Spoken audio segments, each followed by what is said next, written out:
Hey guys, tonight we are going to slip quietly into a Paris you really shouldn't be visiting. You step off an imaginary carriage and immediately feel the air humming with tension, like the whole city is holding its breath. The streets smell of smoke, sweat, and too many worries packed into too little space. You try to blend in, tugging your collar straight, pretending you've walked these crooked lanes 1,000 times before, but you already know you probably won't survive this. So, before you get comfortable, take a moment to like the video and subscribe, but only if you genuinely enjoy what I do here. And while you're listening, tell me your location and your local time in the comments. Now, dim the lights, maybe turn on a fan for that soft background hum, and let's ease into tonight's journey together. You take a slow step forward, feeling the cobblestones dip under your shoes, and the sound of distant shouting drifts across the evening air. Paris in 1789 looks normal. At first glance, shops open, lanterns lit, people moving with purpose. But everything feels off, like you've arrived moments before a summer storm breaks. The city is restless, pushing and pulling with its own heartbeat, and you can sense that whatever happens next won't be gentle. A coach rattles past you, its wooden wheels clattering, and passengers peek through the slits of their windows as if terrified to make eye contact. You notice soldiers nearby, thin, overworked, uniforms frayed at the edges.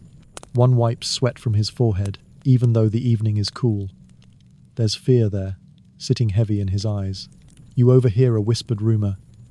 The estates. General has failed. The people want answers. That's your first historical fact of the night. The Estates General of 1789, called by King Louis XVI, actually did collapse into bitter arguments between the privileged orders and the commoners, setting the spark for unrest. You try to look calm, maybe even a bit bored, but inside, your pulse kicks up when you spot a street poster plastered to a wall, ink still wet from being freshly printed. It demands liberty, votes, and fair taxes. Even the paper seems angry, wrinkling at the edges as if it wants to jump off the wall and shout in someone's face. A faint voice murmurs near your ear, someone walking past you with a basket tucked under their arm. Stranger, eh? Careful out here. They don't look back, but the warning hangs in the cool evening like smoke. You drift deeper into the crowd. People aren't strolling, they're marching, muttering, calculating.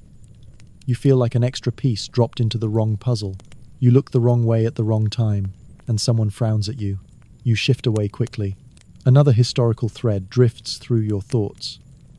Paris in 1789 held roughly 600,000 people, making it one of the largest cities in Europe. Yet somehow, every pair of eyes seems to lock onto you tonight. Historians still argue whether the mood was more hopeful or more hostile during those early summer days. But to you, it feels like a powder keg balancing on a matchstick. Someone bumps your shoulder. Hard. Not enough to start a fight, but enough to remind you. You don't belong here, and everyone can sense it. You murmur a soft apology, even though your voice trembles a little. As the sun dips behind the rooftops, shadows stretch long over the city. Lanterns flicker to life, but many are dim, barely maintain symbols of a government that no longer has the energy or money to keep the lights glowing properly. You walk beneath them, feeling watched. Every corner seems to hold a secret meeting. Every whisper feels like a threat. Paris breathes differently now. And you realize your mistake. The revolution isn't coming. It's already here, and you've stepped into its first inhale. You move with the crowd, even though you don't really mean to. It's more like they pull you along just by the force of their frustration. The smell of warm bread hits your nose at first, comforting, almost inviting, but the second you turn toward the bakery, you understand the situation. There's no bread left, just an empty shelf, and a baker wringing his hands while 20 people shout at him. You hang back near the doorway, trying to look small. No one has patience for outsiders right now, especially someone who looks like they ate breakfast. A woman with cracked hands and hollow cheeks pushes past you, slamming her fist on the counter. "My children haven't eaten in 2 days," she cries, voice shaking not with drama but with exhaustion. The room stiffens. Your second historical fact for this section settles unpleasantly into your mind. The average Parisian spent up to 80% of their income on bread in 1789, and shortages triggered riots across the city. You didn't come here to take anyone's food, but try explaining that with your nervous eyes and unfamiliar accent. People start blaming everyone, bakers, nobles, foreigners. You accidentally step on someone's boot and immediately regret having feet at all. Someone glares at you like they're measuring whether your outfit looks too clean. You tuck your hands into your pockets to hide how much they're shaking. A man on a wooden crate nearby starts shouting about hoarders, corruption, and the king's mismanagement. His voice carries like a thunderclap across the square. "They feast while we starve," he bellows. And even though you know you're innocent, you feel dozens of eyes flick toward you, just to check if you look like someone who might feast. Historians still argue whether these early bread riots were spontaneous or organized by political clubs, but tonight, all you feel is the heat of a crowd desperate for someone, anyone, to blame. You step away, slow and careful, like you're trying not to wake a sleeping dog that might bite. The further you go, the louder the city seems to grow. Every block holds another angry conversation. Every alley houses another rumor. Your second solid historical fact here hits as you pass a poster showing a loaf of bread split in half in July 1789. A poor harvest and heavy winter froze grain supplies, which helped ignite widespread hunger. And nothing makes people more desperate than hunger, not even fear. Someone grabs your sleeve. You jump. It's just a child asking if you have a coin. You have one, but giving it might mark you as wealthy, and not giving it might mark you as cold-hearted. The revolution doesn't leave much room between. You hand the coin over and hope it was the right choice. You melt back into the moving crowd again, heart pounding as the city's mood grows darker. People whisper words like conspiracy and traitors, and every whisper feels like it's inching closer to you. Paris isn't just hungry, it's angry, and you're standing right in the middle of its stomachache. You walk deeper into the winding streets, and soon the tone shifts, not calmer, just different. Here, the air thrums with chants instead of hunger. A knot of men gathers around a fountain, shirts rolled up, wooden sabots thumping against the stones. No silk breeches, no fancy hats. These are the sans-culottes, and even before they turn toward you, you know you don't fit in.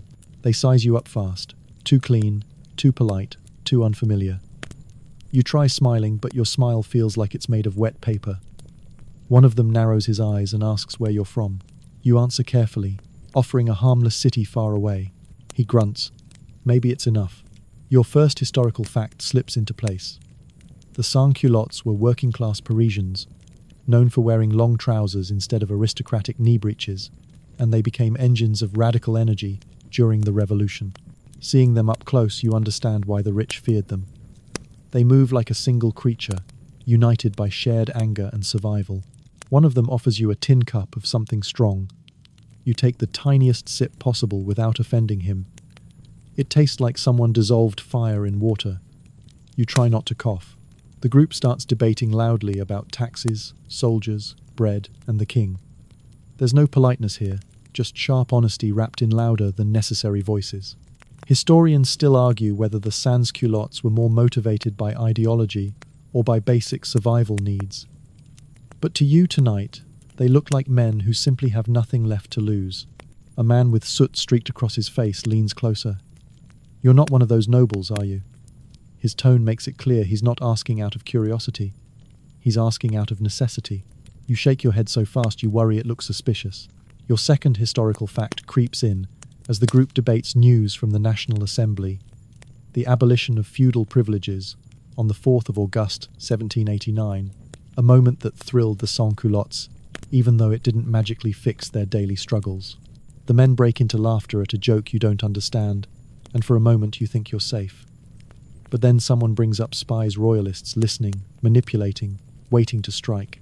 A hush falls over the group, and suddenly you feel the weight of 10 pairs of eyes on you again. You clear your throat. "I'm just passing through," you say softly. The soot-faced man studies you for a long second.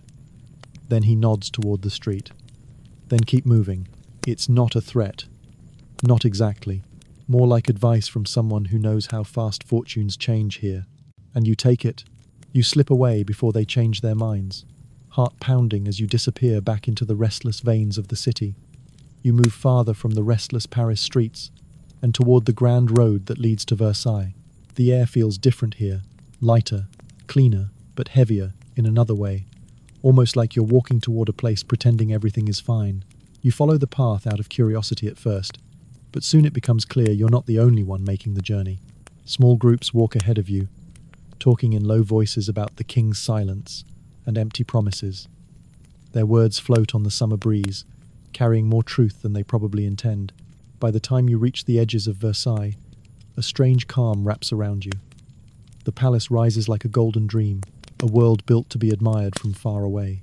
But tonight, the dream feels cracked, like its shine is only a thin layer hiding everything breaking beneath it. You pass the trimmed lawns, perfect hedges, and fountains still spraying water as if nothing is wrong anywhere. But the people walking beside you, their eyes say something entirely different. Your first historical fact for this section slips into place quietly. Versailles housed more than 10,000 people, from nobles to servants, all depending on the king's court for survival. A place that large should feel alive with sound. But tonight, it feels strangely hollow. Someone near you mutters, "They feast in there while children starve." You don't know if it's fully true, but you don't dare defend anyone. You've learned quickly that even simple statements can sound suspicious during these days. When you reach the outer gates, you notice the guards first. Their uniforms polished, their boots shining, their faces tight with worry. One glances at you, and then away as if he's seen too many strangers tonight already. Another tightens his grip on his musket, jaw clenched. Inside the gates, whispers float everywhere. Nervous servants carrying trays too fast, courtiers gathered in corners, nobles watching the horizon like they're expecting a storm to roll in. And in a way they are. You're part of a wave that doesn't look dangerous on the surface, but everyone here knows something is shifting. Power is moving, even if slowly. Historians still argue whether the royal family truly understood the level of anger rising in Paris at this point. Some say they lived too far removed, protected by layers of luxury. Others argue they knew, but didn't know what to do. Tonight, standing in their golden hallways, you feel like they're guessing, hoping the world just needs one more polite speech to calm down. A noblewoman bumps into you, her powdered hair towering above her head like a fragile sculpture. She gives you a quick look, eyes narrowing slightly. You don't belong here, and she knows it immediately. You mutter an apology and step aside. She glides away, skirts brushing the floor like drifting clouds. As you walk deeper into the palace, everything feels too clean, too polished, too bright for a country on the edge of collapse. Huge mirrors reflect your face back at you, dusty, tired, already changing. You look out of place in this world of gold frames and velvet curtains. One wrong move, and someone might ask you why you're here, who sent you, and what you want. You overhear a worried servant whispering about the Queen Marie Antoinette refusing to show fear, even though panic spreads through the palace. And that idea ties neatly into your second historical fact. The Queen was often blamed for France's financial crisis, even though much of the debt came from wars started long before her arrival. A royal guard strides by, and you immediately stiffen. His boots thud against the marble, echoing through the hallway. He doesn't stop you, but he doesn't smile either. No one is smiling tonight. You slip out onto the balcony overlooking the gardens. The sun is setting, coating everything in deep orange light. From here, the world still looks peaceful. Too peaceful. You lean on the balcony, breathing slowly, knowing that this calm is not real. It's the silence before the crowd finds its voice, and that voice is coming very, very soon. You leave Versailles reluctantly, the image of gold and worry still sitting heavy in your mind. The sky darkens as you walk back toward Paris, but the road is far from empty now. A wave of people moves forward like a slow-growing tide market. Women, workers, mothers holding torches, men with makeshift weapons, even children trailing behind. You're swept up before you even realize it. Their chants rise in unison, rough voices mixing with the sound of feet hitting the dirt road. And suddenly you understand exactly where this is headed. The march to the Bastille, the fortress that stands like a symbol of everything oppressive and unreachable. You try to keep to the edges of the crowd, not wanting to become too noticeable. But the crowd is so thick that blending in becomes impossible. Someone grabs your arm, pulling you forward with a grin that's too wide, too excited. "Come along, we take back what is ours tonight." You nod as if you agree, heart pounding. Your first historical fact strikes with the force of their footsteps. The Bastille held only 7 prisoners on the day it fell, yet it symbolized royal tyranny so strongly that its walls might as well have held thousands. The fortress appears in the distance like a dark tooth rising from the city. Flames from torches flicker against its stone, making it seem alive. The closer you get, the louder the shouts, the more frantic the energy. People argue, demand, push forward. Muskets crack, cannons roar, and suddenly the march isn't a march anymore. It's a battle. Someone next to you throws a rock. Another fires a pistol. The air fills with smoke so thick you cough, covering your mouth. You don't plan to fight, but standing still might be worse. You duck behind a broken cart, trying to see without being seen.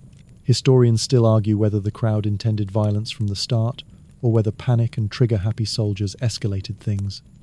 But tonight, there's no question you're caught in something too fast to control. Gunpowder burns your nose. Shouting shakes the air. People rush past you, some screaming, some cheering. You watch as a group climbs onto the fortress gate, hacking at chains with axes and knives. Another man tries to hand you a musket. You shake your head quickly. He shrugs and fires it himself. Your second historical fact hits as the gates finally break open. The governor of the Bastille, Delaunay, actually tried to negotiate, but once violence began, the talks collapsed within minutes. By the time the crowd floods inside, the world feels like it's tilting. You're pushed along whether you want to go or not. Anger, fear, and hope all blend into a single roar. People tear down doors, smash locks, wave flags, shout victory. You keep your head low. At one point, you trip over a broken plank. Someone pulls you up roughly. "On your feet!" he shouts. You nod gratefully, even though he's already running ahead. And then, almost suddenly, it's over. The fortress is taken. The crowd pours back into the streets carrying weapons, documents, even pieces of the building like souvenirs. You slip away, shaking. Tonight, you haven't just witnessed history. You've survived it by inches. You barely have time to recover from the Bastille before the next storm arrives. The mood in Paris shifts quickly from victory to desperation again. Hunger gnaws at the people harder than ever. You wake at dawn and see streets already filling with restless women, market vendors, and workers gathering in small circles, arguing, complaining, demanding change. The October air bites lightly at your skin as you move closer. A woman holding a wooden spoon like a weapon shouts, "We march to Versailles. The king must see our empty tables." Her voice trembles with exhaustion, but glows with determination. You try to slip past quietly, but the crowd swells too fast. Someone grabs your shoulder. "You're coming too, aren't you?" There's no right answer. You nod before fear steals your voice. And just like that, you're part of the October March. Your first historical fact steps beside you around 6,000 to 7,000 women. Marched to Versailles on the 5th of October, 1789, many armed with knives, clubs, or anything they could find. The road is muddy, the wind cold, but the energy burning through the marchers keeps you moving. Their chanting rises and falls like waves. Some complain about the price of bread, others curse nobles. A few quietly pray. You just focus on staying on your feet. You walk beside a woman with a baby tied to her back. Her face is lined from hardship, her eyes sharp from anger. "If he sees us," she mutters, "maybe he will understand."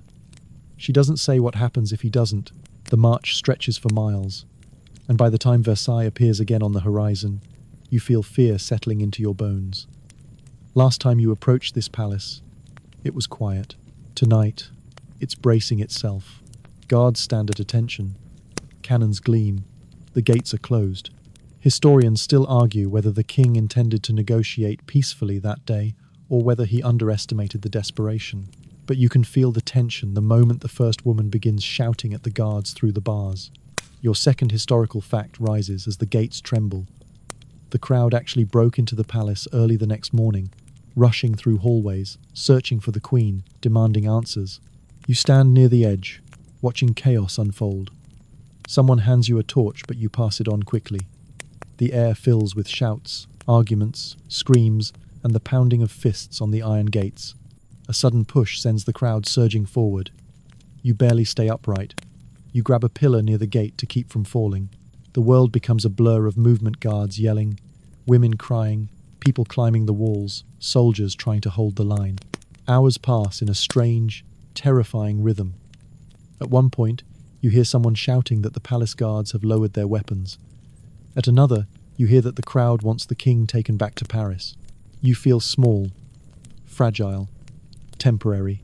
When dawn finally crawls across the sky, you witness something unreal, the royal family stepping out onto the balcony. The crowd erupts in a mixture of cheers, threats, and desperate pleas. You feel every emotion swirl around you like a storm. And when the king agrees to return to Paris, the relief is mixed with fear, because even victories here come with shadows. You walk behind the royal carriage as the crowd leads them back to the city. And even though you're alive, you can't shake the feeling that survival has become a full-time job. You return to Paris with the crowd, feet aching, clothes dusty, mind spinning from everything you witnessed at Versailles. The city greets you with the smell of smoke, the sound of distant arguments, and a feeling you can't shake. Paris is no longer the same place you walked into just days ago. It has changed, and now it expects you to change with it. The streets feel tighter somehow, even though nothing about the buildings has moved. It's the people who are different. They walk with sharper eyes. They watch one another more closely. You keep your head down as you pass a group of neighbors speaking in hushed voices. Their conversation stops when you get too close. They stare for a moment, then continue talking once you slip away. You realize quickly that being anonymous here isn't as easy as before. Everyone wants to know who you are, what side you're on, and what ideas you support.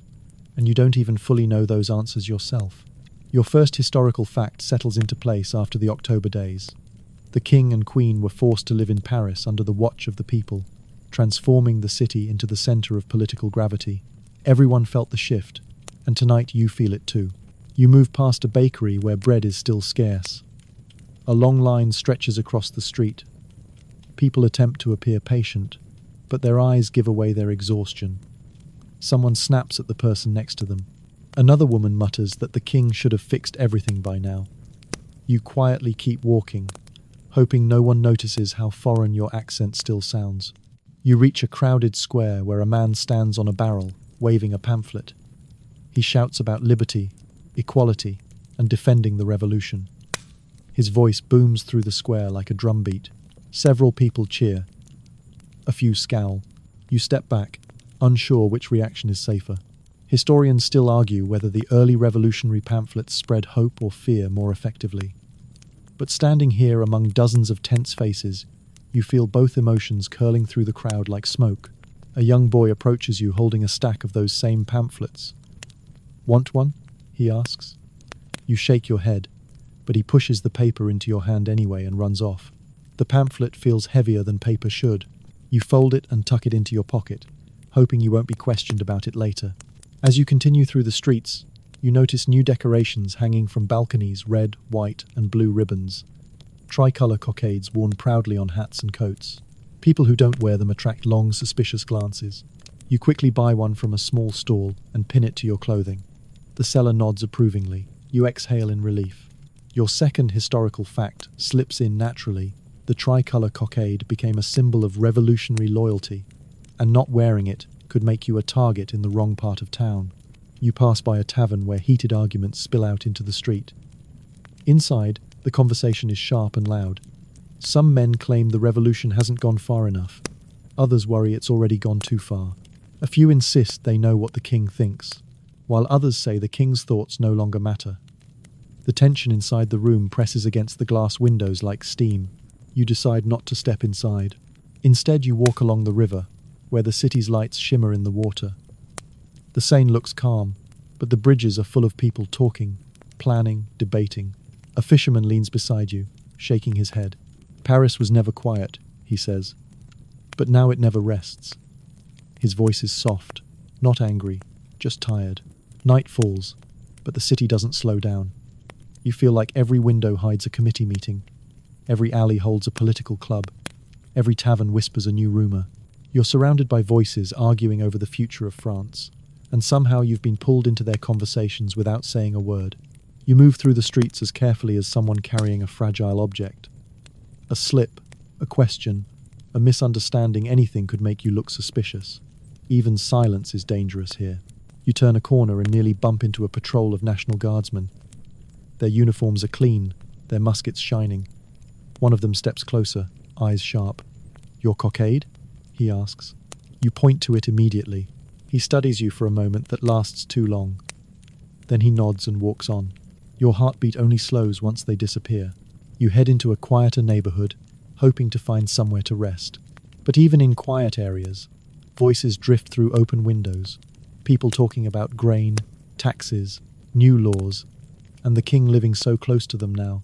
You hear fear in some voices, excitement in others. You rest on a stone step for a moment. A cat wanders near your feet and meows softly. You scratch behind its ear, and for a second, it feels like the only normal thing in the entire city. But even the cat darts away suddenly, startled by a group of loud men marching by. Your thoughts drift to everything you've seen so far: the palace, the march, the crowds, the hunger, the shouting, the guards. Paris feels like a giant furnace, melting down the old world to create something new.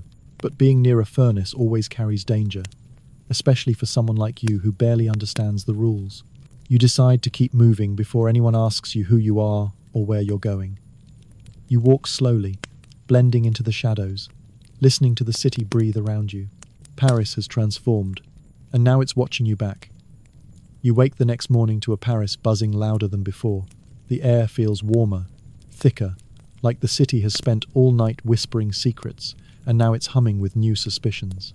You stretch your legs, step onto the street, and instantly sense something is off. People aren't just talking today, they're looking around more carefully, studying faces, judging strangers, and unfortunately, you fall right into the stranger category. A group of neighbors huddle near a doorway, reading a newspaper someone has pinned to the wall. Their expressions shift from confusion to anger to fear. You inch closer, pretending to admire the morning air, but you're listening. They're talking about the king, about something he attempted, something that failed, something that made everyone feel betrayed. A man slams his fist on the wooden frame beside him. He tried to flee. The king tried to run from his own people. Your stomach drops. This is the flight to Varennes, one of the most disastrous decisions the royal family ever made, and you've stumbled right into the public's reaction. Your first clearly marked fact arrives. Historical fact is, in June 1791, King Louis XVI attempted to escape Paris disguised as a servant, but he was recognized and arrested in Varennes. You watch the crowd's anger tighten like a rope. People mutter about treason, about lies, about never trusting the crown again. Someone next to you turns and asks sharply, "Did you know about it? Did foreigners like you hear anything?" The tone isn't friendly. You shake your head quickly. "No, I knew nothing." He studies you a moment longer than is comfortable, then looks away. As you walk down the street, you feel those eyes still pressing against your back. Posters appear on walls, showing crude drawings of the king in disguise, his face exaggerated into something foolish and dishonest. People point at the drawings and laugh bitterly. Others spit at them. Children repeat overheard arguments in small, angry voices. The fear and frustration blend until they create a new emotion, suspicion. And it spreads quickly, sliding across the city like a cold breeze. Anyone who seems too calm, too foreign, or too wealthy becomes a potential threat. Anyone who talks kindly about the king risks being shouted down. You keep your mouth shut. Historians still argue whether Louis XVI intended to join foreign forces, or simply wanted safety for his family. But the people of Paris aren't debating that. They're certain he abandoned them. And if the king could be a traitor, they believe anyone could. You walk through a market where fishmongers, butchers and bakers discuss the escape loudly. A butcher waves his knife in the air as he shouts, "He lied to us. He pretended to support the revolution." Meanwhile, a baker mutters, "If he won't stay, why should we trust his laws?" Their voices shake, their hands shake, even their breathing seems unsettled. You move away from the market before someone decides you're listening too closely. Children run past you wearing paper hats shaped like liberty caps. They laugh, but their play has changed. They swing wooden sticks pretending to fight enemies of the revolution. Even the innocence here has adapted to fear. You notice soldiers patrolling the streets more often now. Their uniforms still look neat, but their eyes look tired. A pair marches past you, each carrying a musket. One of them whispers to the other, "People will ask us where our loyalties lie." The other says, We don't get to choose anymore. Their boots hit the ground in perfect rhythm, but the rhythm sounds heavy. At a small cafe, you overhear a debate about the royal escape. One man argues the king must be forgiven. Another says forgiveness is dangerous. A woman slams her hand on the table and says, "He betrayed Paris. If he leaves again, foreign armies will follow." Your second marked fact arrives. Historical fact is, many European monarchies reacted to the king's capture with outrage, fearing the spread of revolution. Several even supported military intervention to restore his power. That fear flows through Paris like smoke. You continue walking until you reach the Tuileries Palace, now the king's enforced home. Guards watch from every corner. People gather outside the gates not to admire the palace, but to stare with a cold, silent anger. You stand far back, not wanting to attract any attention. A small boy beside you whispers, "He lives here now because we make him." His mother hushes him, but she doesn't disagree. Someone shouts from the crowd, "Show yourself!" Another person yells, "Face your people!" But the palace windows stay closed. Curtain edges move slightly, hinting that someone inside is watching without wanting to be seen. Historians still debate whether Louis understood how deeply the people felt betrayed after his failed escape. But looking at the crowd tonight, furious and silent at the same time, it's clear that understanding came too late anyway. As you turn away from the palace, you bump into a man wearing a tricolour sash. He pauses, eyeing you carefully. "You look unfamiliar," he says. "Where are you from?" Your throat dries instantly. You answer as simply as possible, giving the same harmless city name you've used before. He studies your face, searching for a lie. The moment stretches into something sharp. Finally, he nods and walks past. You breathe again. You make your way back toward quieter streets, trying to think like a local, behave like a local, blend into the background. But Paris isn't letting anyone hide. Not this week. Not after the king's attempted escape. Every door you pass whispers suspicion. Every window seems to watch you. Even the river looks nervous tonight. But you keep walking, shoulders low, footsteps soft. In Paris now, survival isn't about strength. It's about not being noticed. You step into Paris again the next morning, expecting a calmer day, but the air feels heavier than ever. Bells ring from distant churches, yet instead of comfort, their sound brings unease. People gather outside parishes, pointing at smashed statues, broken doors, scattered hymn books. You walk past slowly, realizing something important. The church is no longer untouchable. A group of workers argue outside a chapel. One says the priests have too much power. Another says the church never fed the poor. A third fires back that attacking sacred places will bring misfortune. Their voices grow sharp, and you quietly slip past, not wanting to be dragged into a debate you barely understand. Your first marked fact settles in. Historical fact is, during the Revolution, the National Assembly seized church lands in 1789 to help pay France's massive debts. This decision still echoes through the streets you walk tonight. You continue onward and find a poster nailed to a wooden beam. It announces a new rule requiring priests to swear loyalty to the state. You read it twice, slowly, realizing how dangerous things are becoming. A man next to you spits on the ground and whispers, "Traitors hide in robes." Another replies, "Not all priests deserve this." Suspicion burns in their eyes. You walk into a small courtyard, where several women whisper the rosary nervously, their hands shaking as they pray. One of them looks at you, and quickly hides her beads inside her sleeve. You realize even prayer feels risky here. You tuck your hands into your pockets and keep moving. Historians still argue whether the church's decline happened because of true anger, or because starving people needed someone to blame. Either way, the result stands around you. Cracked stained glass, broken altars, and blessings spoken quietly so no one hears. Your second marked fact follows naturally. Historical fact is, by 1790, many priests who refused the loyalty oath were labelled refractory and driven from their parishes. You pass a church guard, yes, an actual guard posted at the doors. His musket gleams, but his eyes look tired. "Move along," he warns you softly. You obey instantly. As night falls, Paris glows with candlelight, but feels darker in spirit. The church, once the city's heartbeat, now feels like a trembling shadow. And you walk through that shadow carefully, praying silently that no one asks you where your loyalties lie.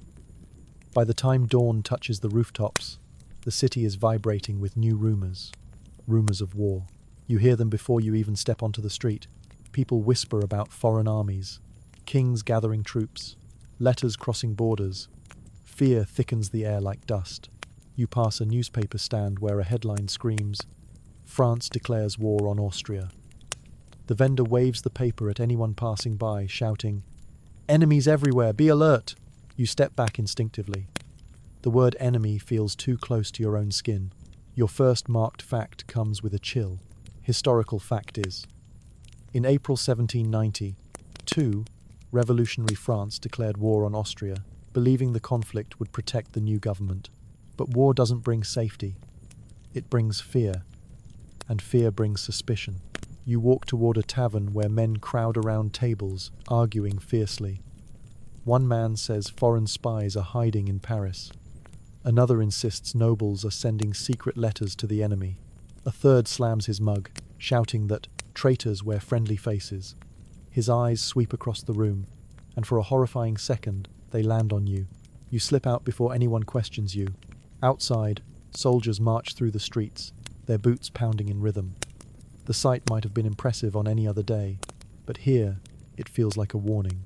Their uniforms flap in the wind, rifles shining, flags fluttering as if Paris is already a battlefield. Historians still argue whether the revolutionaries truly wanted war, or were pushed into it by fear. But the people around you aren't debating, they're panicking. Everyone wonders who supports France and who wants it to fail. Your second fact lands just as loudly. Historical fact is, early French armies suffered embarrassing defeats, making citizens suspect officers of treason. You see that fear play out in real time. A crowd surrounds a young officer, accusing him of lying about troop numbers. He tries to explain, but they don't want explanations. They want someone to blame. You back away quickly, knowing a stranger like you might attract the same fury. As you walk toward the river, the tension in the city feels like a rope pulled too tight. Conversations die when you approach. Doors close quickly. You even sense footsteps behind you once or twice, though it may just be your nerves. Paris is no longer just hungry or angry. It's frightened, and fear searches for targets. You keep your head down and walk fast. You can't stop the war, but you can try to stay invisible. Paris doesn't wait long before the next disaster hits. News spreads like wildfire. The Tuileries Palace, the home where the king is being kept, has come under attack. You hear shouts from every direction. People run through the streets, some carrying weapons, some carrying nothing but rage. You don't want to go near the palace, but the crowd sweeps you with it, a human wave you can't escape. You stumble as you reach the gardens, hearing screams, gunshots, and the pounding of hundreds of feet. The palace looms ahead, windows shattered, smoke curling through broken frames. Soldiers fire from the balconies. Citizens rush forward with pikes and muskets. You duck behind a column just in time, as a musket ball whistles past your ear. Your first marked fact hits with the same force as the chaos around you.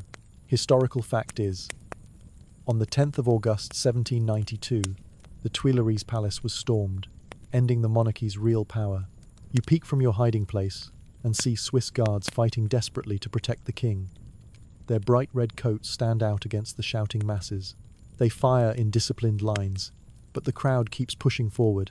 Historians still argue whether the king hesitated or simply panicked. But what you see tonight is clear. No one controls this moment anymore. Shattered glass and bits of stone fall from the upper floors. You crouch low, trying to stay small, but the noise shakes you to your bones. A man next to you screams as he's struck by falling debris. You drag him behind a pillar, though he runs off moments later, wild with fear. Your second marked fact lands with the weight of the battle itself. Historical fact is, nearly 600 Swiss guards were killed that day, many after surrendering. You watch part of that violence unfold, men begging for mercy, others too scared or too furious to offer it. Smoke burns your eyes. You cough until your ribs ache. The palace gates collapse. People flood inside like a roaring tide. You try to stay back, but the tide pulls even the hesitant forward. You cling to a wall, desperately avoiding the crush. Inside, chaos reigns. Furniture smashed, paintings torn, papers scattered like leaves. You see fear in every direction. Fear from soldiers, fear from citizens, fear from palace workers caught between both sides. You feel a hand grab your sleeve. A young man with soot-covered cheeks shouts, "Don't go in there unless you want to die." You nod, barely hearing him over the screams. You turn away from the palace, pushing through bodies, tripping over debris, gasping for air. The city looks different now, filled with smoke, bruised with violence, echoing with pain. And as you finally escape the crowds, one truth settles into your trembling bones. Paris has crossed another line, and you were nearly crushed under it. You think you've seen the worst Paris can offer, but the city is not done testing you, not even close. The storming of the Tuileries has left the streets trembling, but instead of calming, something darker rises in its place. Fear so deep it begins to chew through people's minds. At first, it comes quietly. A rumour whispered at a bakery line. Another passed between soldiers at a street corner. You hear snippets. Prisoners may rise against us. They will join the enemy. We must act before they do. None of it sounds certain, but fear rarely waits for certainty. You walk near the Seine when you hear bells ringing.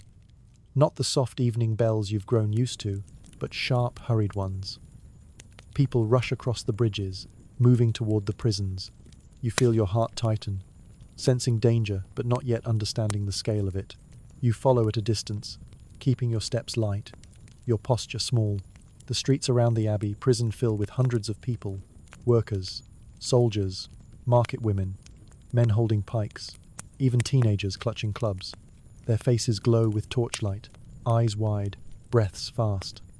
Fear looks a lot like fury in a place like this. Your first marked fact comes with a chill. Historical fact is, in early September 1792, more than 1,000 prisoners were killed in what became known as the September Massacres. You stop walking. For a moment, the world seems to freeze. A woman beside you mutters, "We cannot risk traitors joining foreign armies." A man responds, "The Prussians are close. Anyone inside that prison might rise up." They don't sound cruel, they sound terrified. And terrified people can do terrible things. Historians still argue whether the massacres were planned or spontaneous panic. Standing here tonight, watching fear spread like fire across dry wood, you understand why the debate is so complicated. The iron doors of the prison clang open. A surge of shouting erupts. You hear screams almost immediately sharp, sudden, echoing off the stone walls. You take a step back, but the crowd behind you pushes forward. You're caught between the urge to flee and the fear of drawing attention. You press yourself against a wall, trying to become invisible. A group of men drag several prisoners into the street. Some plead for their lives. Others stumble blindly, too weak even to beg. The crowd roars around them. Someone swings a club. A musket fires. Chaos takes over. Your breath shakes uncontrollably. A soldier nearby shouts at the crowd to stand back, but his voice is drowned under the shouting. Even he looks unsure, frozen between duty and survival. You cover your mouth as smoke fills the air. Your eyes sting. You want to look away, but the noise keeps pulling your gaze back. Someone notices you, an older man with a long beard and a torn coat. He grabs your sleeve. "You look pale," he says loudly enough for others to hear. "Are you afraid of killing traitors? Are you with us or against us?" Your heartbeat thunders. You nod quickly, though your stomach twists with guilt. He studies you a little too long before releasing your arm. "Stay alert," he warns. Strangers get questioned tonight. You swallow hard and step back. Your second marked fact comes like a heavy stone dropped into cold water. Historical fact is, many victims were not political prisoners at all. Some were ordinary criminals or even debtors, swept up in the panic. You watch one of them, a man barely older than you, trembling as he tries to explain he's innocent. His words disappear into the crowd's roar. You look away just in time, tears burning at the corners of your eyes. The massacre spreads from one prison to another. You follow the edges of the crowd as it moves through the city. You can't get too close, and you can't walk away. Every time you turn down a quieter street, a new wave of people appears, shouting, accusing, demanding action. You duck into doorways, slip behind carts, hide near alleys, anything to keep your head down. Paris feels like a single creature now, driven by fear and moving without thought. You see men dragging prisoners through the streets, women shouting from windows, children watching with wide, confused eyes. Even the river seems to shiver under the flickering torchlight. You find yourself near the concierge prison just as another group gathers. They chant for names, lists, proof. But proof is scarce tonight. Rumours are enough. Someone shouts that prisoners plan to break free and join invading armies. Someone else swears they heard foreign cannons already. None of it might be true, but truth has no power here. You step backward until your back hits a wall. You close your eyes for a moment, letting the sounds crash around you. Screams, cheers, arguments, metal scraping, boots running. You breathe slowly, trying to stay calm. A woman beside you whispers, "This is justice." Another whispers, "This is madness." You don't know which one scares you more. The violence continues for hours into the night, and then the next day. You barely sleep, drifting from one hiding spot to another, hoping no one notices how lost you look. Sometimes you hear people praised as heroes for killing enemies. Other times you hear quiet sobs from those who regret what happened, but dare not speak openly. When the massacres finally slow, the city feels hollow. Streets still smell of smoke. Windows stay shuttered longer than usual. People walk quietly, as if ashamed to hear their own footsteps. Paris has tasted something it can't forget, and you've witnessed something you'll never erase. You step away from the last prison, muscles aching, stomach twisting, mind numb. The world feels lighter only because the screaming has stopped, not because anything has improved. And deep inside, you know this is only another step into the dark. Paris wakes slowly after the September massacres, but the quiet that follows doesn't feel peaceful. It feels like a city afraid of its own heartbeat. You walk through the early morning streets, and everything seems slightly off. Shops open later, people talk less, doors stay half closed. Even the pigeons on the rooftops seem hesitant to move. You try to imagine Paris returning to normal, but the thought feels almost foolish. Nothing here will ever be normal again, not after the prisons, not after the panic, not after all the shouting that still echoes in your ears. And now, a new pressure is rising, the birth of a republic. Word spreads quickly. Men gather in small groups to discuss the new national convention. Some speak proudly, saying France is finally free. Others look frightened, whispering that freedom might come with a price none of them are prepared to pay. You walk past them all with quiet steps, not wanting to attract attention. Not today. Your first marked fact fits right into the street noise. Historical fact is, in September 1792, the National Convention declared France a republic, officially ending centuries of monarchy. People celebrate this change in unpredictable ways. Some wave small tricolour flags, others cheer from balconies, but many just stand in silence, unsure whether to feel hope or fear. You slip into the background, watching faces as they react to the news. A few cry tears of joy, a few cry tears of dread. You reach a public square where a speaker stands on a wooden crate, arguing that every citizen must stay loyal to the Republic. His voice cracks with the weight of responsibility. Anyone who speaks against the new government, he warns, is an enemy of the nation. The crowd murmurs in agreement and in worry. You feel a chill run down your spine. Historians still argue whether these early days of the Republic were filled more with optimism or paranoia, but from where you stand, from the way people tense up at every unexpected noise, the paranoia feels stronger. You try to walk away, but a man stops you. His jacket is patched, his hands rough, his eyes sharp with suspicion. "Where is your tricolour?" he demands. You point to the ribbon pinned to your chest. He studies it for a moment, then nods. "Good, you'll need it." He walks off, leaving you shaken. You head toward the marketplace, hoping for a quieter scene. But even here, every conversation circles back to loyalty. Vendors whisper about spies and informers. Buyers keep their voices low, afraid to sound too doubtful or too supportive. A woman selling fruit mutters that her neighbour questioned the Republic last night and suddenly vanished this morning. You clutch your cloak a little tighter. Near a bakery, you overhear two men arguing in harsh tones. One insists that the Republic will protect the poor. The other says, nothing has changed. Bread is still expensive, and stomachs are still empty. A crowd forms around them, each person waiting to see which opinion will become dangerous. You keep walking. Further down the street, posters appear on walls announcing new laws, new expectations, new punishments for anyone who opposes the revolution. The list of crimes grows longer each week, and the punishments harsher. You run your fingers along one poster, feeling the rough paper beneath your fingertips. Your hands tremble slightly. You hope no one notices. You wander toward the riverside, where families once strolled in calm evenings. But now even the riverbanks hold tension. People gather in hushed circles, exchanging rumors about foreign threats, internal enemies, and mysterious disappearances. Every whisper feels like a warning. You pass soldiers from the National Guard standing in formation. Their uniforms are worn, but their expressions are stern. One glances at you, eyes narrowing, as if trying to remember whether he's seen you somewhere suspicious. You look away and pretend to study the boats drifting by. Someone near you says quietly, "Trust no one." You don't know if they're speaking to themselves or to you. Your second marked fact slides naturally into the fear around you. Historical fact is, the law of suspects, passed in 1793, allowed authorities to arrest anyone considered disloyal, even without solid evidence. The law hasn't reached full force yet, but you can already feel its shadow. Every street corner seems to hold someone watching. Every doorway hides someone listening. Every casual remark could be taken the wrong way. You step into a small cafe hoping for a moment of rest. But even here, the air is thick with tension.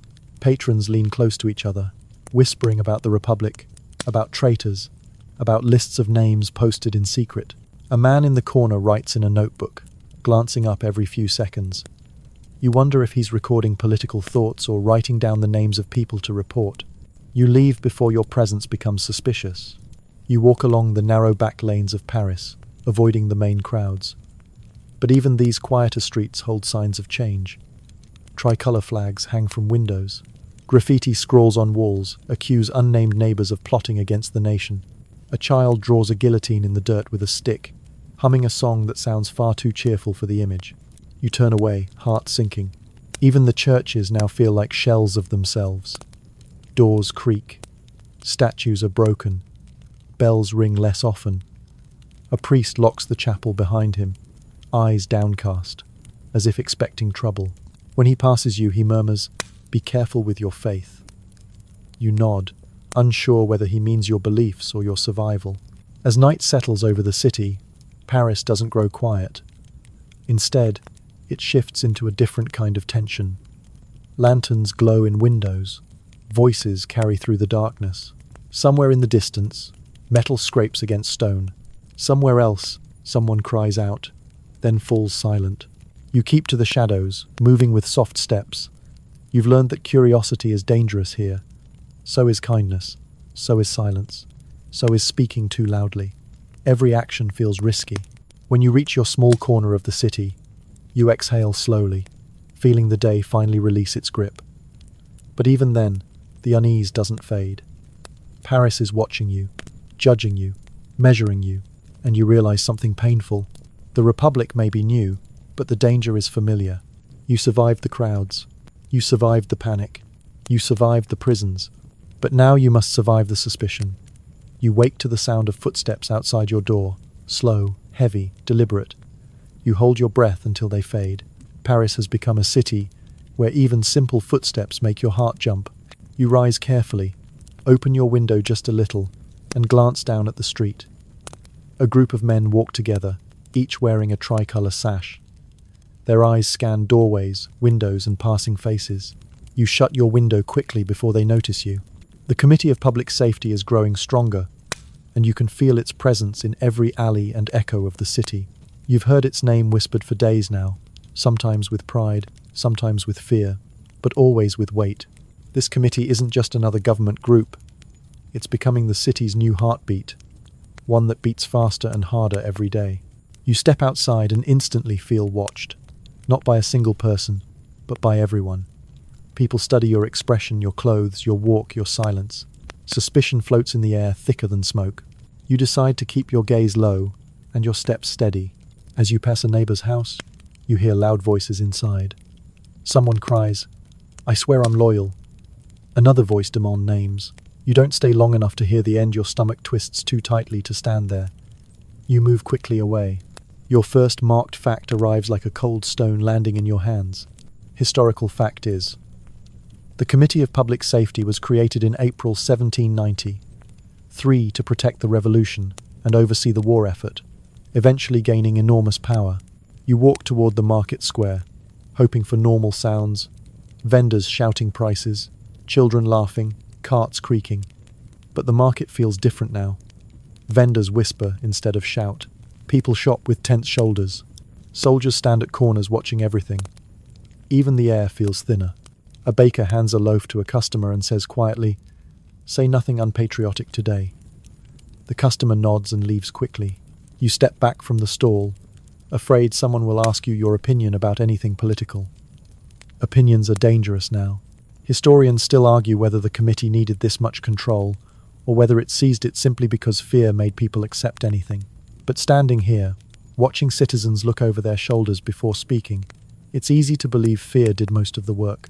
As you walk deeper into the square, you spot a wooden platform where a small group of men read names aloud from a parchment. A crowd gathers below them. People hold their breath as each name echoes across the market. Some names earn sighs of relief. Others bring gasps. One man collapses to his knees and whispers, "Not her," before running off. You don't stay long enough to learn what the list means. Lists in Paris never mean anything good. Your second marked fact appears right behind the tension. Historical fact is: the committee used surveillance networks and neighborhood sections to report suspicious behavior, sometimes leading to arrests, without strong evidence. You walk away fast. Not too far from the market, you see a group of children playing beside a fountain. They wave tiny tricolor flags and shout slogans they don't fully understand. "Down with traitors," they chant. Their voices are light, but their words are sharp. A mother nearby claps proudly, encouraging them. You look away, disturbed by how early fear takes root. You continue down the street and notice new posters. On walls, thick sheets of paper that list rules for citizens. One poster demands support for the war. Another requires loyalty to the committee. Another warns against counter-revolutionary speech. You stand still, pretending to read, but your heart beats too fast. It feels as if the poster is reading you instead. You move on quickly. Nearby, a group of men sit outside a tavern drinking weak wine. They speak in quiet tones. One says, "Say nothing tonight." Another replies, "Say nothing tomorrow either." Their eyes dart around nervously. You don't go inside. You don't even slow down. As the sun climbs higher, the city grows louder, not with joy, but with forced energy. Drums echo through the streets as a marching group passes by, chanting that France must unite. People open their shutters to watch. Some clap, others simply stare. You try to blend in with the clapping crowd, even though your hands feel heavy. You walk along the river, hoping for a small moment of peace.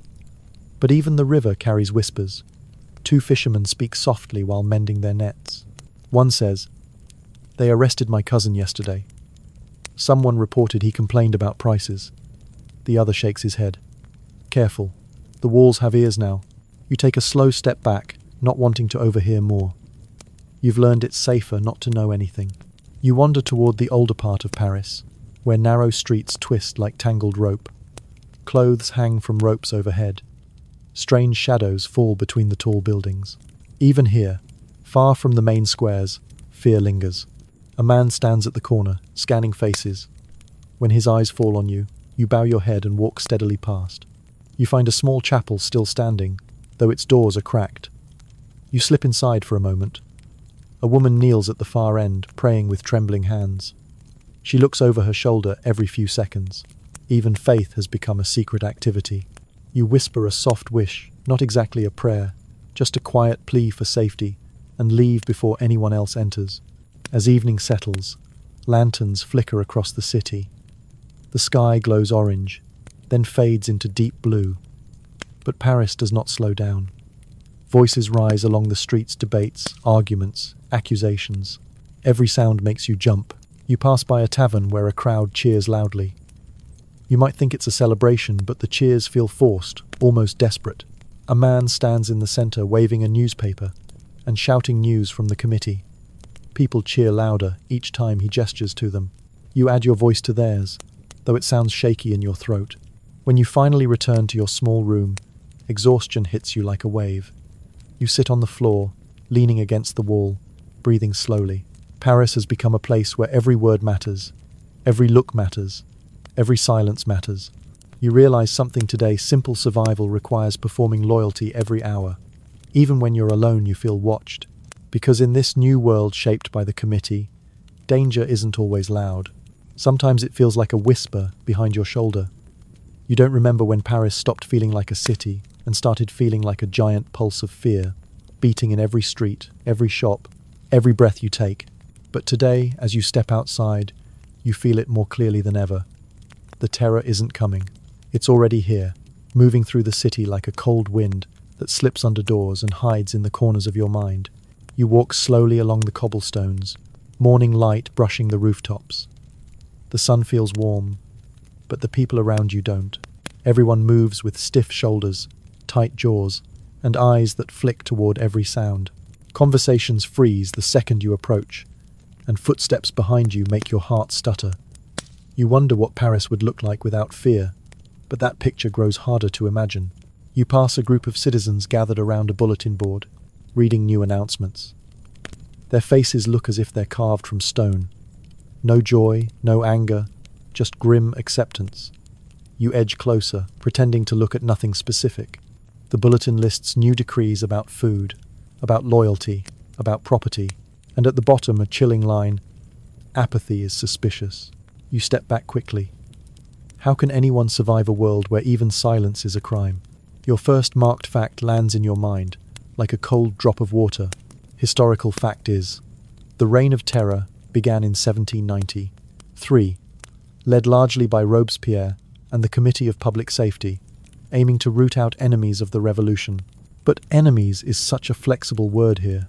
It stretches, it shifts. Anyone can fit inside it. You continue walking, trying to blend in with the crowd. A group of National Guardsmen patrols the street. Their uniforms look more worn now, their boots dusty, their expressions hardened. As they pass, you bow your head slightly. None of them stop you, but their eyes track you until you turn the corner. Historians still argue whether Robespierre believed the terror was necessary, or whether he became trapped by the very fear he helped unleash. You don't know the answer. You only know the effect. A city where the ground feels unstable beneath your feet. You reach the marketplace, hoping for some normal human noise. But even here, the atmosphere has changed. Vendors no longer call out prices. Shoppers no longer haggle. Everyone speaks carefully, choosing each word like it's a fragile object that could break if held wrong. A woman asks a butcher about meat prices. Her voice wavers. The butcher gives the number quietly and glances around, as if expecting someone to accuse him of dishonesty. A man standing nearby mutters, "Watch your words." You're not sure if he's speaking to her or to himself. You move on quickly, stomach tight, throat dry. A bell rings in the distance. Not a church bell, a deeper one. A crowd begins moving toward the sound, and curiosity tugs at you before fear reminds you to keep your distance. Still, you follow at a careful pace. The guillotine stands tall in the square, its blade gleaming in the Sunday. People gather around it, not cheering, not celebrating, just watching. Some cross their arms, some whisper, some look away, but can't bring themselves to leave. Your second marked fact cuts through the heavy silence. Historical fact is, thousands were executed by guillotine during the terror, including nobles, priests, political rivals, and even ordinary citizens. You take a step back, but your heel hits a stone behind you. You freeze, hoping no one heard. The crowd stirs as a prisoner is brought forward. His hands shake. His eyes scan the faces around him, searching for mercy, finding none. You turn away before the blade falls, but the sound reaches you anyway, a sharp, final thud that makes your heart jump. You walk fast, needing distance from the square, from the people, from the noise. You turn down a narrow alley, where laundry sways in the breeze. A woman leans out of her window and whispers, "Don't linger. Someone might think you're listening." You nod and hurry on. As you reach a quieter street, you spot a line of people outside a government building. Some hold petitions, Others clutch documents. Many appear terrified.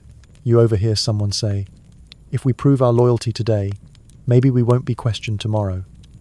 The uncertainty in his voice says he doesn't believe it. A man steps out of the building, shaking. His friend rushes to him. "What happened?"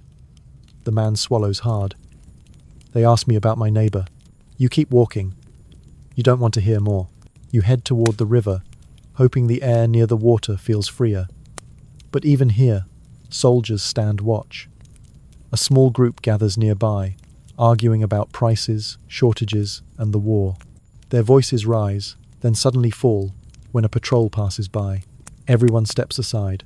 The soldiers stare at each face before moving on. Paris feels like a giant trap, a place where every shadow hides a listener, every square holds soldiers, and every word might be repeated to the wrong person. You've learned to speak less, to walk carefully, to breathe quietly. You find a bench near the river and sit down.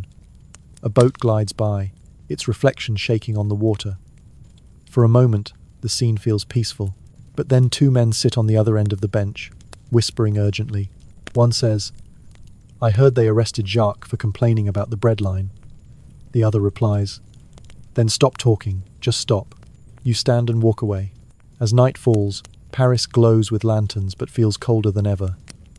The terror doesn't sleep. It prowls the streets, creeping behind shutters, slipping into conversations, living in every heartbeat. You return to your room, close your door, and sit in silence. Your hands shake. Your thoughts churn. You wonder how long anyone can live like this, caught between fear of being noticed and fear of being too invisible. The terror doesn't need to find you, because in a city like this, fear does the work on its own. You wake with a hollow feeling in your stomach, the kind that comes from more than hunger. It's the weight of living in a city where every day feels like a test you never studied for. You sit up slowly and listen. Paris is already awake, boots stomping on stone, carts rolling over uneven streets, voices whispering behind closed shutters. You take a breath, steadying yourself. Another day means another chance to survive, but that doesn't make it easier. You step outside, and the air feels cold even though the sun has risen. People move quickly, eyes lowered, baskets close to their chests. No one lingers, no one wanders. Everyone seems to walk with purpose, even if that purpose is just pretending they aren't afraid. You fall into the flow of the crowd, hoping your steps look natural. You head toward the bakery first. Bread is life in Paris, but getting bread now feels like waiting for judgment. A long line coils around the building, people clutching ration cards and glancing nervously at one another. You take your place in the line, keeping your head low. A man 2 spots ahead of you mutters, "If they cut rations again, we'll be boiling our shoes next." Someone behind him tells him to be quiet before someone reports him. Your first marked fact arrives quietly, fitting the scene perfectly. Historical fact is, during the Terror, strict rationing was enforced in Paris, and bread shortages led to long, tense lines monitored by local authorities. You finally reach the counter and hand your ration card to the tired baker. He scans it, nods, and places a small loaf in your hands. You thank him quietly, then slip away before anyone decides you look too well fed. You press the warm loaf against your chest and hurry down the street, your senses sharp. As you walk, you notice new posters hanging on walls, warnings, reminders, rules. Some announce patriotic duties, others list suspicious behaviors. One catches your eye. Excessive silence may show disloyalty. You swallow hard. Even keeping to yourself can be dangerous. You pass a neighbor sweeping her doorstep. She nods at you but doesn't smile. Smiling feels rare these days, almost suspicious. She whispers, "Be careful. Someone disappeared on this street last night." You nod back, heart pounding, and continue walking. You reach a small square where children play quietly. Their games have changed. Instead of tag or marbles, they pretend to hold trials with sticks and stones. One child shouts, "Guilty," and the others cheer. You turn away. Childhood shouldn't look like this, but Paris has reshaped even its smallest citizens. Historians still argue whether these changes came from fear or necessity, but you can see the truth in front of you. The city is raising a new generation that has never known peace. You continue walking, hoping the day will pass without surprises. But Paris never grants simple wishes. Near the river, you hear shouting. A crowd has gathered around a man who dared to complain about grain prices. He insists he wasn't criticizing the government, only stating a fact. But the crowd pushes closer, their faces sharp with suspicion. You pause just long enough to see two soldiers arrive and drag the man away. People murmur to each other once he's gone. Some claim he was a traitor. Others shake their heads, unsure. You keep your distance, slipping into the shadows. Your second marked fact rises like a cold wave. Historical fact is, denunciations became common during the Terror. Neighbors often reported each other for remarks, behavior, or even imagined disloyalty. You know this is true because you hear it daily. People talk less, listen more, and trust almost no one. You head down a narrow lane where laundry hangs between windows. A woman leans out and whispers to a man below, "I heard the committee is inspecting houses today." He gasps and rushes inside. You pick up your pace. You don't want to be caught in the wrong place at the wrong time. You walk past a wine shop where two men whisper over a shared cup. One says, "My cousin was arrested because someone heard him grumble in line." The other replies, "Just nod and agree with everything now. It's the safest way." You slip by silently. Agreeing with everything feels impossible, but disagreeing with anything feels dangerous. You reach the edge of the city, where the streets widen slightly. A group of farmers has arrived with carts of produce. They argue with officials about prices, weights, and restrictions. One farmer waves a carrot angrily. Another official threatens to report him if he doesn't calm down. You step away before tempers rise further. You see a man painting patriotic symbols on walls, liberty caps, tricolour flags, heroic scenes of soldiers. He works quickly, glancing around nervously after each stroke. A woman stops to admire his work, but when he turns, she lowers her gaze and walks away. Even beauty feels suspicious now. You head toward the Seine again, the water shimmering under the afternoon light. Boats glide quietly along the river, but none of them carry laughter or music. Instead, you see guards posted at each bridge, inspecting bags and questioning passers-by. You tighten your grip on your loaf of bread, hoping they won't ask to inspect that too. You reach the bridge, and a soldier holds up his hand. "Show me your cockade." You quickly point to the tricolour pinned to your chest. He nods, but his gaze lingers on your face for a moment too long. You force a small smile and walk on. Once you reach the other side, you exhale shakily. Every hour feels like a narrow escape. As evening settles across Paris, lanterns flicker to life, casting long shadows along the streets. People hurry home, wanting to be behind locked doors before night deepens. You follow the same instinct. You walk quickly, keeping your head low, avoiding conversations, avoiding eye contact. You step inside your small room and close the door gently. You sit on the edge of your bed, holding the last piece of bread from your ration. You chew slowly, thinking about the day, about the fear, about the suspicion, about how exhaustion has become a constant companion. You've survived another day, but each day feels like a smaller victory. Paris is still alive, but it's breathing through clenched teeth. You wake to a strange feeling in the air, something you can't explain at first. Paris is still tense, still fearful, still watching itself carefully. But there's something different underneath it today. A kind of whisper, a quiet pulse, a shifting of weight. You step outside and notice it immediately. People are talking in softer tones, leaning closer, speaking with a kind of secret excitement. Change is in the air, and when change visits Paris, it never arrives gently. You walk down the street, scanning faces. Neighbors who usually avoid eye contact now huddle together to whisper. A group of workers speaking beside a cart don't look angry, they look relieved, or maybe just confused. Even the soldiers marching past seem tense in a new way, as if they're preparing not for battle, but for something even harder. Uncertainty. You follow the murmurs toward the market square. People gather near the steps of a government building, forming a tight circle. A man climbs onto a crate and shouts, voice cracking slightly. Robespierre has spoken, and many believe he threatens the convention itself. The crowd stirs, unsure how to react. Your first marked fact fits neatly into this atmosphere of shifting power. Historical fact is, in July 1794, Maximilien Robespierre delivered speeches accusing fellow revolutionaries of corruption, which helped trigger the growing fear against him. You step back as the crowd bursts into mixed reactions. Some cheer Robespierre's name. Others whisper angrily, calling him dangerous. A woman near you mutters, "He points fingers too easily. Who will he accuse next?" Another replies, "Does it matter? We're all suspects now." You walk away quickly. You've grown used to fear, but this new confusion feels even sharper. Confusion means people don't know who to trust, and when Paris doesn't know who to trust, it tends to break things. As you turn a corner, you see posters being torn down, posters with Robespierre's speeches printed on them. New ones are already being hung up, though you can't read them clearly yet. The workers pasting them on the wall talk fast, their hands shaking. One says, "We can't keep following a man who sees enemies everywhere."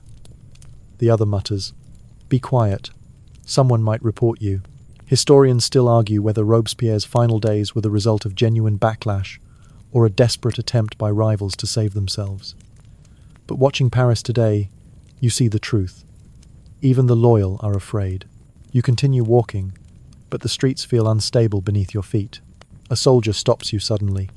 "Citizen," he says sharply, "where do you stand?"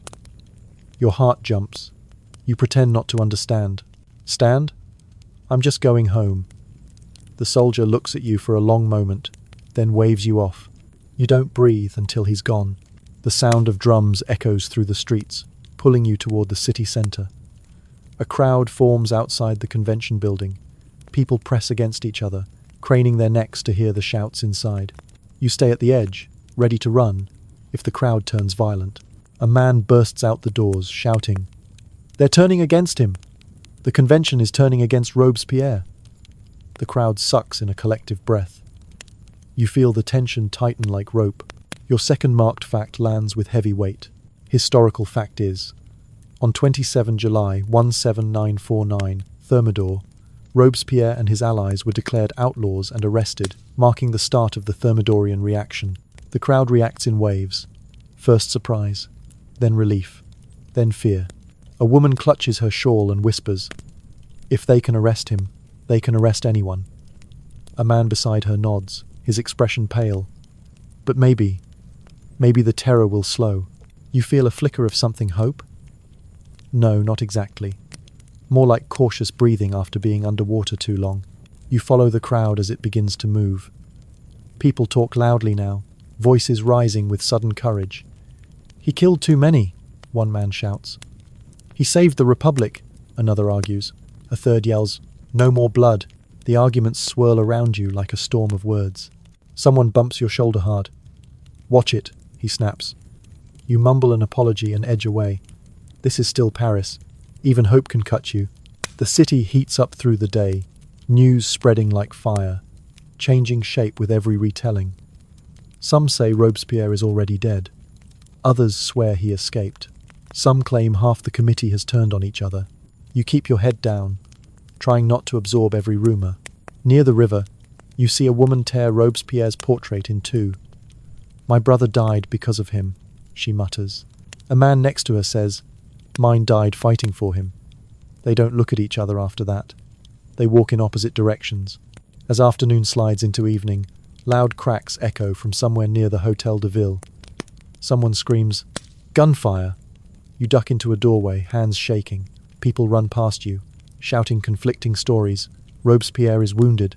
The Commune has risen. The convention is winning. Everyone run. You stay hidden until the noise grows softer. Then you slip out and head towards safer streets. When twilight touches the rooftops, lanterns flicker on. The air feels warmer, but the city feels colder. You hear that Robespierre has been captured again. You hear he tried to escape. You hear he was shot in the jaw. None of the stories are certain. Not yet. You find yourself near the square where the guillotine stands ready. A small crowd waits there, not cheering, not chanting, just waiting. Their faces are tired, hollow, worn by too much fear and too many names whispered in the night. When someone near you says softly, "It ends tomorrow," you understand that Paris is already shifting again. Another chapter is closing. Another will open soon, and every chapter seems to carry the same warning. Survive if you can. Night settles, and Paris feels like it's holding its breath again. But maybe, just maybe, the grip of fear has loosened by a single thread. Paris wakes to a quiet that doesn't feel like fear for once. It feels like exhaustion, the kind that sits deep in people's bones after too many months of terror, hunger, suspicion, and running from shadows. You step outside and notice something strange. People aren't whispering as much. They aren't scanning every window. They aren't clutching their tricolour cockades like shields. They look worn out, completely drained. You walk down the street, and for the first time in a long time, no one stops you. No one frowns at your face or your clothes. No one demands to know where you stand. The air still holds tension, but the sharpness has dulled. It feels like a sword finally set down, even if it hasn't been sheathed. Word spreads quickly. Robespierre is gone. Executed. Finished. A door has closed so loudly that even the walls of Paris feel it. Your first marked fact settles into this new, uneasy calm. Historical fact is, on the 28th of July 1794, Robespierre and 21 of his closest allies were executed by guillotine, ending the height of the terror. You weren't there when the blade fell, but you can imagine the silence afterward, the collective breath the city released, the sudden realization that the storm had passed. Paris isn't celebrating. Not really. It's too tired for celebration. But relief sits like a thin veil over the streets, softening the edges of everything. As you walk deeper into the city, you notice people stepping out of their houses more slowly, as if checking whether the world is safe again. Some exchange cautious smiles. Others walk with blank faces, unsure how to react.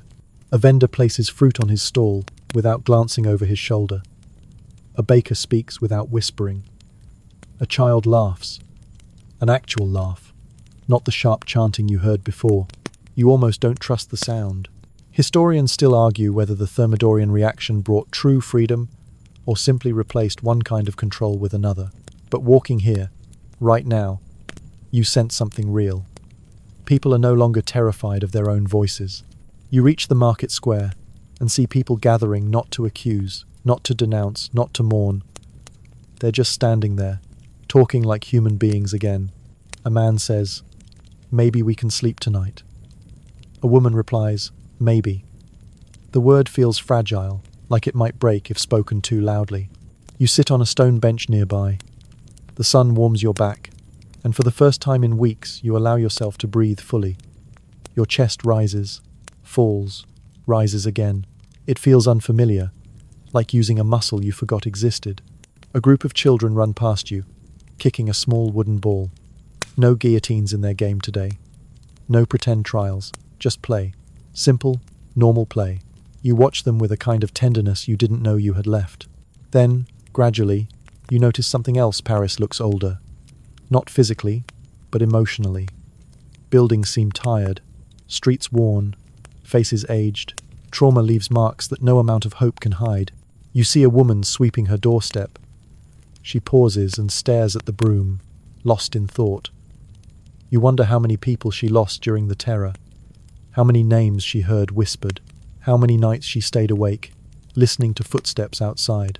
Your second marked fact arrives like a soft echo of all the pain you've witnessed. Historical fact is, after the terror, thousands of families in Paris struggled with grief, poverty, and political confusion, and many historians note that trauma lingered long after the executions ended. You feel that truth everywhere. In the man repairing his broken sign, in the old woman lighting a candle in her window, in the soldiers walking without shouting, in the way the city moves slow, cautious, wounded. You walk toward the Seine and lean against the stone bridge. The river looks different today, calmer, less threatening, almost peaceful. Boats drift by, carrying fish, firewood, goods, normal things. You watch the gentle ripples and try to let them soothe your thoughts. Nearby, a man sits alone, staring into the water. "I don't know what comes next," he says without looking at you. You don't know if he's speaking to you or to the river. You say nothing. Sometimes silence is the only answer. He sighs and adds, "But at least we lived." You nod slowly. Living feels like an accomplishment here. As you start walking again, you notice groups cleaning debris from streets, repairing doors, repainting walls. Paris is trying to rebuild itself not with celebration, but with tired determination. A woman washes bloodstains from her stone steps. A man hammers new wood onto a broken window. People patch their city the same way they patch their hearts, quietly, stubbornly, imperfectly. You pass a small outdoor cafe. A few people sit together, sipping weak wine. Their conversation drifts to you. At least the worst is over. Is it? I hope so. No one speaks with certainty. But there is hope tucked between their words, small and trembling but real enough to warm the air. You wander until you reach the shabby corner where you've been staying. The building's walls are cracked, but it still stands, just like you. You lean against the doorway, watching the city breathe. Paris looks like someone who just woke from a nightmare blinking in the morning light, unsure which parts were real. You take a deep breath, letting the cool air fill your lungs. You survived storms of hunger, riots, suspicion, prisons, mobs, and the shadow of the guillotine. And now, at last, you stand in a city that is trying to heal. The terror is over, but the scars remain, and Paris whispers through them. You walk through Paris with slow steps, the city breathing differently now, still scarred, still tired, still fragile, but no longer drowning in panic. The terror ended only days ago, yet everything feels as though it happened years earlier. Your body is heavier, your eyes sting more easily. Survival has worn you down in ways you didn't notice until now. You turn onto a familiar street and see the same houses, the same stones, the same windows, but they feel like ghosts of themselves. You remember walking here months ago when the revolution first erupted, when Paris felt alive with anger rather than exhausted by fear. Back then you thought you could blend in, walk quietly, keep your head down, but you never realized how close you came to losing everything. Your first marked fact settles into this reflection like a gentle echo. Historical fact is, historians estimate that roughly 40,000 people were killed or imprisoned during the terror. Many of them ordinary citizens caught in the wrong place at the wrong time. You think of all the moments you nearly became one of them. The baker's line where a careless word almost sparked danger. The march to Versailles where you were swept along by desperation. The Bastille's fall where a musket ball hissed past your ear. The prisons, the crowds, the guillotine square. You survived not because you were clever or brave, but because chance kept choosing you. And chance is not something you can rely on. You pass a shuttered church and remember the earlier days when attacks on clergy made you hide your expression. You walk by a square where the guillotine once stood, now dismantled, though the earth still looks bruised where it was anchored. People avoid the spot. Even dogs avoid it. Trauma leaves marks that the ground remembers.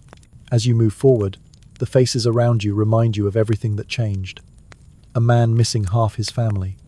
A woman who speaks in soft, shaky tones even when talking about bread. Children who know slogans before songs. The revolution reshaped everyone, including you. Your second marked fact appears like a final lesson. Historical fact is, after the terror, France struggled for years with political instability, shifting governments, failed constitutions, and the rising influence of the military. You feel that uncertainty in every corner of Paris. The danger may have quieted, but the ground still trembles with the echo of what happened. People carry invisible weights, fear that it might happen again, guilt for surviving when others didn't, anger that their lives changed forever. You sit on a low stone wall and let the city move around you. Children chase each other with hesitant laughter. Vendors try to smile at customers. A soldier walks by without glaring at anyone. Life is returning piece by piece, but it feels like someone stitching a torn cloth, slow, delicate, fragile. You realize something then. You barely survived the French Revolution. You survived famine, riots, suspicion, arrests, the mob's fury, the committee's watchful eyes, and days when the guillotine's shadow felt long enough to touch your heels. You lived through fear thick enough to choke you. You saw neighbors turn on neighbors. You watched hope twist into dread. You witnessed history not from a safe distance, but from the middle of the storm. And now, as you inhale the cool air of this trembling city, you understand the truth. Most people wouldn't have made it through, but somehow you did. You stand, stretching your stiff legs, and begin walking again slowly, quietly, like someone stepping out of a long nightmare. Paris watches you with tired eyes, but it isn't judging anymore. It's simply surviving, just like you. And for tonight, survival is enough. The streets grow quieter as evening settles over Paris, and you feel something inside you loosening at last, like a tight knot slowly unraveling. You walk a little slower now, letting your breath stretch out, fuller and softer than before. The lanterns glow gently along the walls, their light warm and steady, and for the first time in a long while, you sense the city beginning to exhale with you. Your steps grow lighter. The sounds around you drift into a soft blur, distant footsteps, a whisper of wind slipping through narrow alleys, the faint ripple of the Seine as it brushes against its stone banks. Everything feels slower, calmer, as if Paris itself is settling into a long-awaited rest. You pass a window glowing faintly with candlelight, and the flicker feels almost like a heartbeat, steady, reassuring. You let your shoulders drop, the tension easing, melting away like wax under a warm flame. You close your eyes for a moment, listening to the hush around you, letting it wrap gently around your thoughts. The heavy memories of crowds, fear, shouting, and shadows begin to soften at the edges. They fade just a little, like distant echoes drifting further and further away. What remains is the simple rhythm of breathing, the quiet warmth of night, and the feeling of stepping out of danger and into safety, one slow breath at a time. So let everything slow down now. The noise, the worry, the tightness in your chest. Let the warmth settle in your hands, your shoulders, your jaw. Let your thoughts drift like soft ripples on a calm river. You made it through the journey. You're here. You're safe. And the night is finally gentle again.